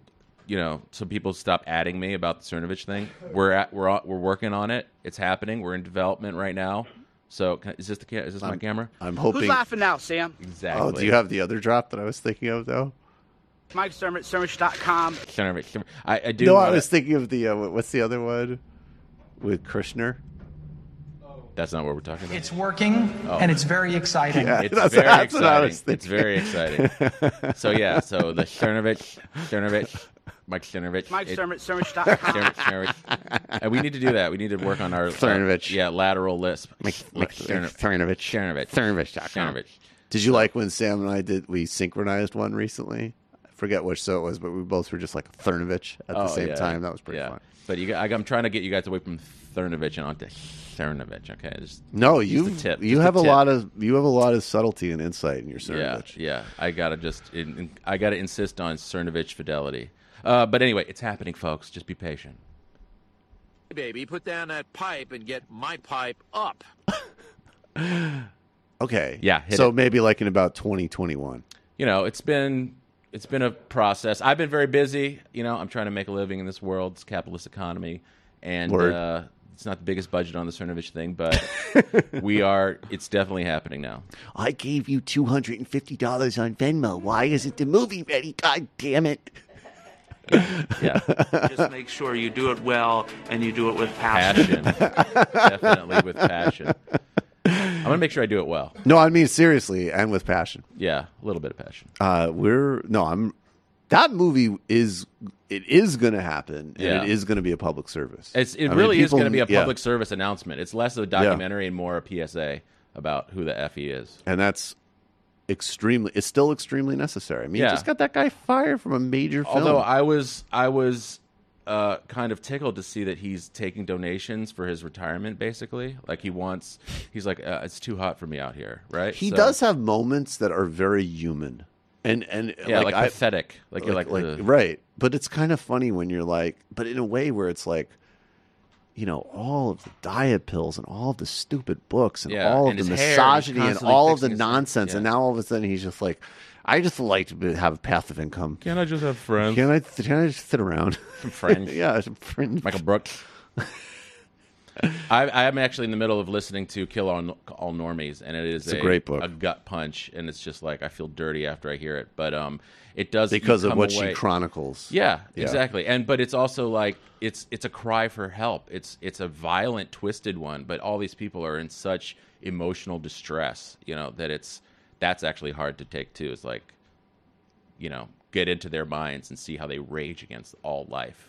Because I always keep saying, like, I get that it's on the same continuum, but that's why I was asking Sam that. I'm like, doesn't this feel a little like Bill O'Reilly and Sean Hannity, like all these, like, right-wing media thugs, like they're playing these clear archetypes, and they are on cable, and they're clear, they're brushed personas, and then just like this wave of people that we deal with now are like, it makes them they're look so like volatile. bastions of morality. It's not, but also, but they also don't have those, like, skills, this weird human moments either. Mm. You know what I mean? Like, Bill O'Reilly never was like, hey, it's me, it's Bill O, I'm on Periscope, I'm just tired. Right. I'm bleeding heart liberal enough to be able to hear about all these murderous incels and be like, these poor fucking kids, these poor kids, like, Beep. Where did they, These poor beeping who lost kids. them? Well, they're so lost. And maybe they do need to be separated from society, but they are just... That was actually more funny. Yeah. What happened to the insults? Like, it is funny to have things beeped, but it's also funny when the beeps are late and you still get to hear the swear word. That's actually even better. Yeah, screw a 7-second delay. Like, make it a 1 second. Anyway. Matthew? I got to ask you, do you agree with her take on the social justice warriors and the role they play? Whose? Nagel's. Oh, you know what? Yeah, I found myself being like, wow, she's really playing both sides. I'm undecided on that. I feel like there is a realm in which liberals go too far, and there is a realm where they are ripe for parody. So I think it's situational. I don't think I would make a sweeping statement like all warriors for justice are a problem. No, I mean, I like justice. We should all like justice. I like warriorship, but I don't. But there is a performative quality to all humans. All humans are susceptible to being phonies, and I think that is the element. That there is that new book out by those research psychologists on political expression online. Really, like almost always being a proxy for like narcissism, which is kind of interesting. But no, I don't. I actually think the thing that with Angela Nagel's book, where people hit her in ways that were really unfair and disingenuous, were like. And partially, it's just like she's an academic. Right. So when I've interviewed her, there have been moments where it's like, her politics, she's a Euro social democrat. Mm-hmm. She has good politics. Mm-hmm. And she's not condoning of any of these things. But she's not, she's not a partisan? Is that what you mean? Well, like in the book I'm writing, some of it is going to include, always there's failures, on what is quote unquote the left. I'm not really sure some of the Tumblr stuff that she chronicles I would even say is left. It's just kind of performative and odd. Yeah. But like I'm willing and want to always clarify that even as I will criticize all of the strategic, intellectual, emotional shortcomings of a certain scene, and even say like you're actually missing really big and really real problems here that really toxic people can exploit. I'm very partially just as style and temperament. I'll always keep reminding you that, like, and Jordan Peterson is trash. Right? And she's not a polemicist. Right. And she's not a talk show host. And she's not, like, she's an academic. And so she's not going to put things across in that manner. Yeah, and I realize that bothers some people, but I don't. It's not substantive. I want to be challenged. I want to have to know what I stand for and why and how, and not just be go team raw and take everything that's on one side as gospel. Right. I need to read it so I can have an informed opinion. Some people that I respect have a real critique of what some see as a knee-jerk, maybe overcorrection for identity politics on the left. But again, I haven't read it, so that was a little. It's like many people are saying Angela Nagle is overcorrected. There's good points on both sides. There's good points on both sides. I don't. I find some of the stuff that she cites that I didn't even know about to be ridiculous and weird. But like, I'm also willing to say like, well, I'm not the final arbiter of what's good and right either. So yeah, but I also think there's another element that's just like strategic, whether we like it or not, to all of these things. Like as an example, like you don't want to feed the trolls like, see, even one of yours. Well, even like, okay, it's like what Corey said. Like the fact that cop said that the people on the right look more mainstream is the main problem. Yep. And practically speaking, maybe that becomes, should we be presenting ourselves differently on the left? Because we also have to exist in the world as it is. That's right. a totally serious and viable question. Yeah. And it doesn't, and this is the classic step that I feel like this is where I did feel sympathy for Nagel. Because there's going to be some people that hear me say that and immediately go to like, so he's saying that what the cop said is fine. Right. Cops Which are is, fine in all fact, things. I'm saying what the cop said is by far the main problem. But in our condensed time frame and what we're dealing with on a day-to-day, we might need to actually respond to that information and approach it in a different way. Absolutely. And if you can't think and assess like that, then you're just in emotions and you're not committed to actually winning these battles. And that really bothers me. So I actually have critiques of her book too. Some of them might be unfair because some of my critiques are, this is such a condensed time frame and you're not getting into broader historical roots of some of these things. But that might not be in the brief of her book. But I just would say the problem that I've seen, having actually read the book and talked to her, is that most of the critiques I see are either confusing objective description with subjective sanctioning. Yeah. She editorializes a little bit. Yeah. I think if you go in there with the critiques of the proportionality and causality, then the book is completely worth reading. Right. Or listening to on 1.5x. Or, speeding through on an audiobook. That's what I'm doing. I spent the summer Matt Lecking a bunch of books. What else did you leck this summer? I 1.5x'd Dark Money. I 1.5x'd Democracy in Chains. That's a really important book. Yep. They both kind of overlap. Yep. The best thing about Democracy in Change is the libertarian freak out about democracy. I loved. That got all the way to like the Washington Post. Did it? Beautiful. I didn't even realize. Actually, that's an interesting question. What's the latest book everybody's read? Do people feel comfortable doing that? Jamie, what's the latest book you've read? I'm almost done with The Left Hand of Darkness by Ursula Le Guin. I've been reading the same chapter for a really long time, it seems, because I've just been so tired and so out of it lately, as these things go. Try reading it not high. I actually am not a big pot smoker. I have a delicate constitution when it comes to pot. I'm also in the middle of Staying Alive by Jefferson Cowie, which is a very, very good history, political economy book on the 70s. And we actually did an episode partially anchored on that recently on the Antifada. And now I understand why Marxists, especially Marxist economists, love the 70s. Because it shows the time when capitalism went off the rails and into crisis in a way that it has not yet recovered from. Yeah. Or may never. My most recent is Richard Slotkin's Regeneration Through Violence. It's actually kind of a Jungian archetypal book, although it's not very... I would really like to read this book. Yeah, it's all about sort of early... it goes into Daniel Boone quite a bit. It goes into that sort of stuff, the Puritans. He was a big man. And it's funny how even the creation myths, like Adam and Eve, it's like stay in that walled garden or you're going to be bad. The Native American creation myth is like they leave the underworld in pursuance of a hunt, and it shows how much like prosperity of leaving it. So the polar opposite creation stories. Wow. It's a really good book. He's got 3 of them. There's Regeneration Through Violence. There's The Fatal Environment, which is sort of the 18th, 19th century, and industrialization. And then Gunfighter Nation, which is post-World War I, and it goes into a lot of like Westerns and the Wild West shows and that sort of stuff. So he's sort of... I'm sort of trying to be the Jordan Peterson of the left, and this is sort of my I think that slot's open. Yeah. Right? Is that slot open? Yeah, so when you realize that Daniel Boone actually was recreating the Adam and Eve myth, and then if you get the new Nike Air Ones, that'll actually precipitously increase your chances of getting a blowjob.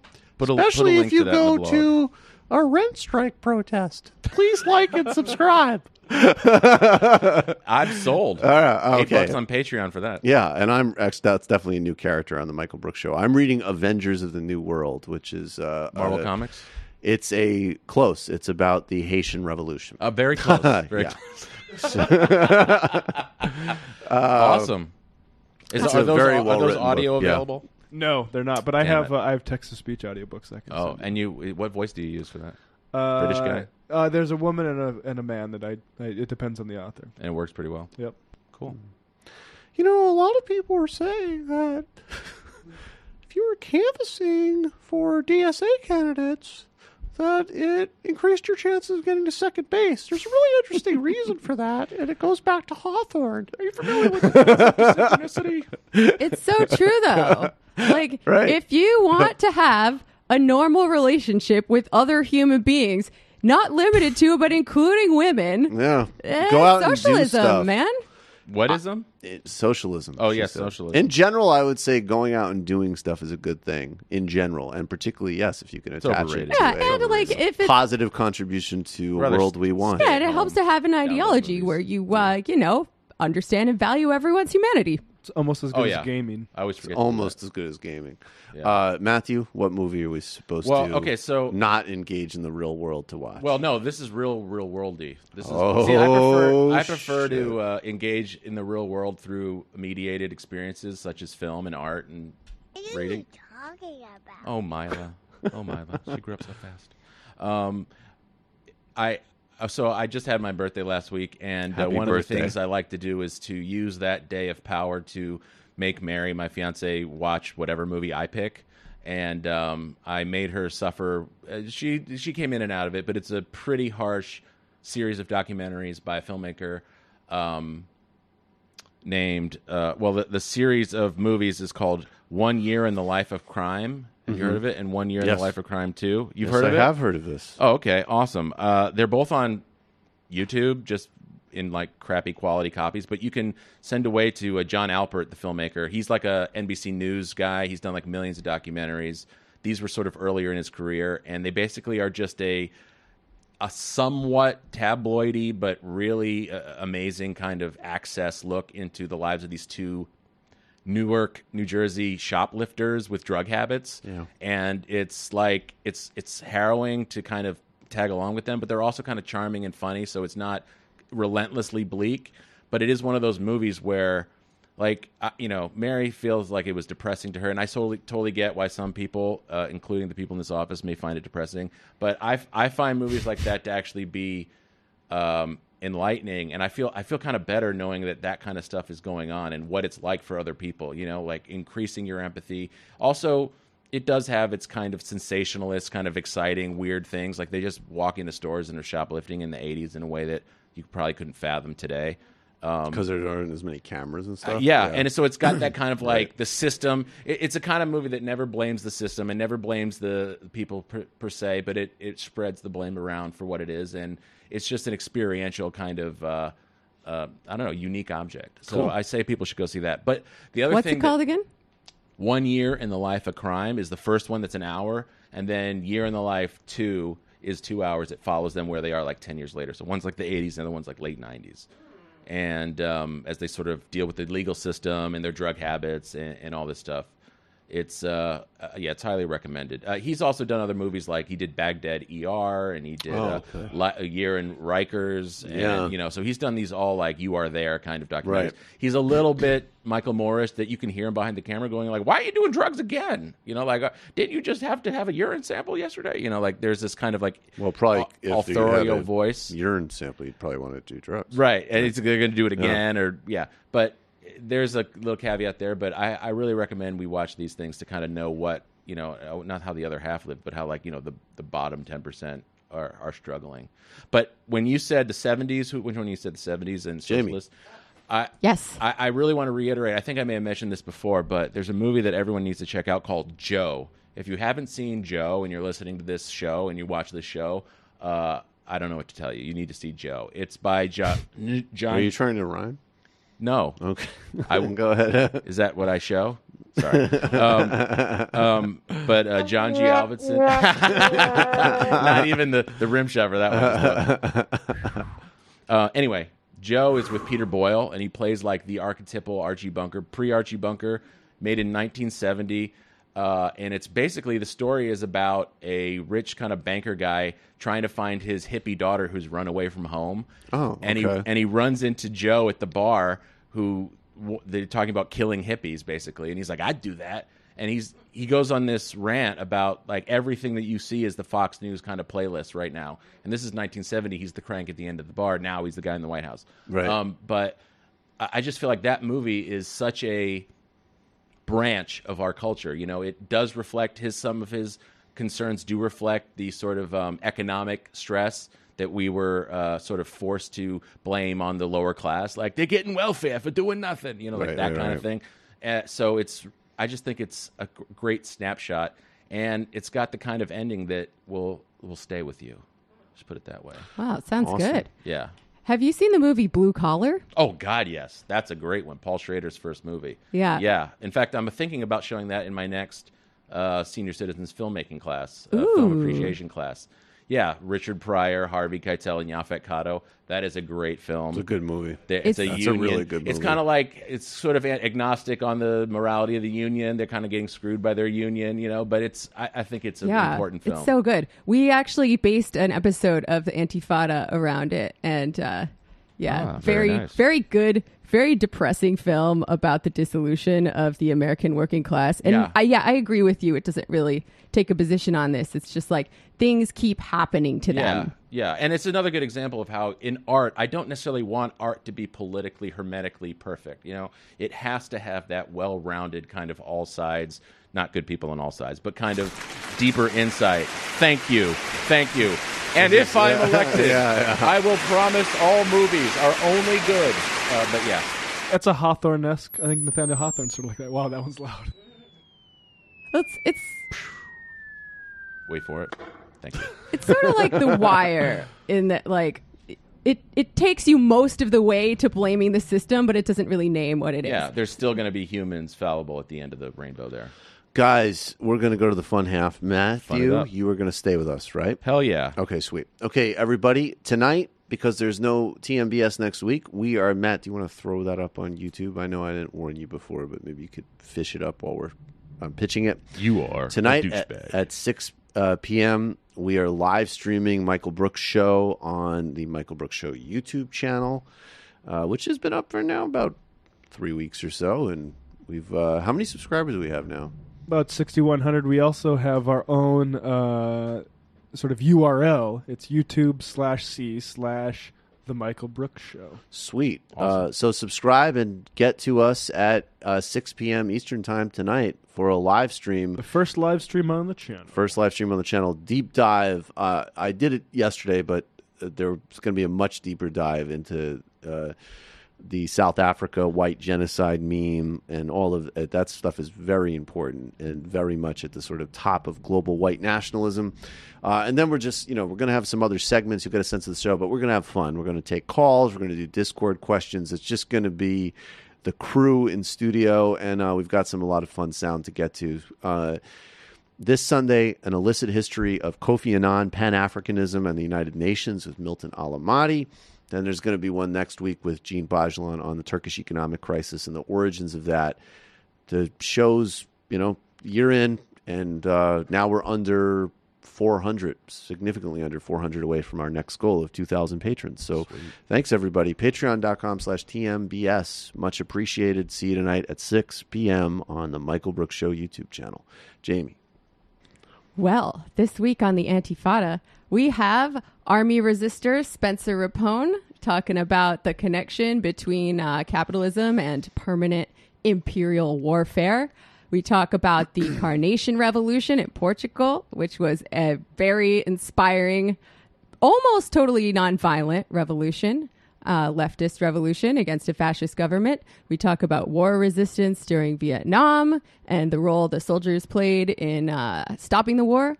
And what else? We're putting our stuff up everywhere we can. Are we putting some stuff in the MR channel, Matt? I believe you'll be able to see Antifada and Literary Hangover episodes over the break here.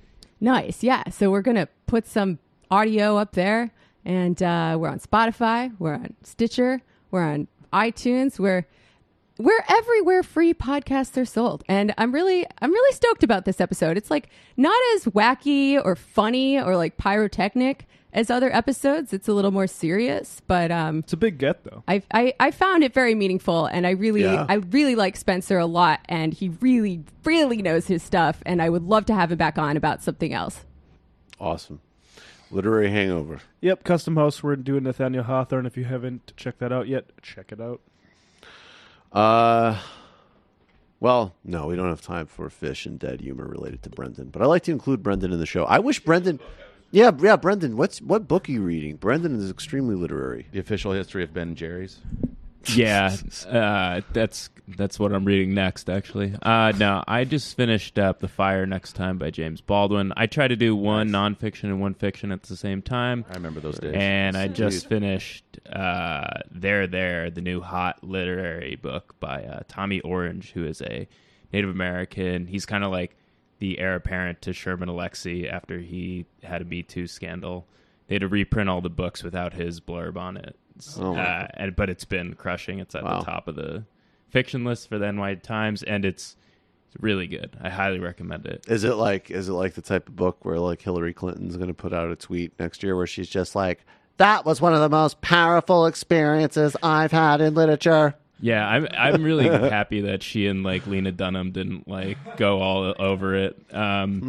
It's a really good book, and I highly recommend it. You'll read it quickly. This is an intersectional window into the Native experience. #resist. Well, I think we've all got our work cut out for us for our beach reads. No, next those week. are great recommendations. Everybody should. I've definitely read Fire Next Time, and I do think that's an essential one. All right, guys. When you want to be when you think about like reclaiming patriotism for America, it's guys like Baldwin that need to be the guy that moved to France. Yeah. I'm with him. Exactly. Yeah, that's the American spirit as far as I'm concerned. Fuck yeah. I mean, F yeah. Beep. Beep. All right, we'll see you in the fun half. Oh, thank you. Danarchy? No. Well, how long is this one? Tart. How long is this one? It's short enough. Okay. That's nonsense.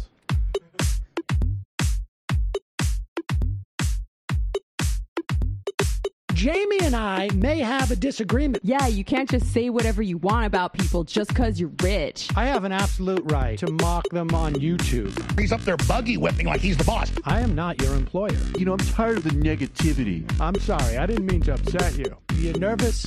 You're a little bit upset? You're riled up? Yeah, maybe you should rethink your defense of that, you fucking idiots. We're just going to get rid of you. All right. But dude,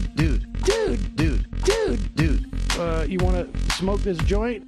Yes. Do you feel like you are a dinosaur? Some good shit. Exactly. I'm happy now. It's a win-win. It's a win-win-win. Oh, hell yeah. Now listen to me. 2, 3, 4, 5 times. 847-906-501-457. 2, 38, 56, 27.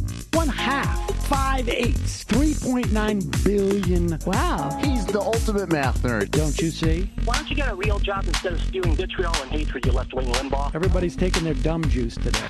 Come on, Sammy. Dance, dance, dance.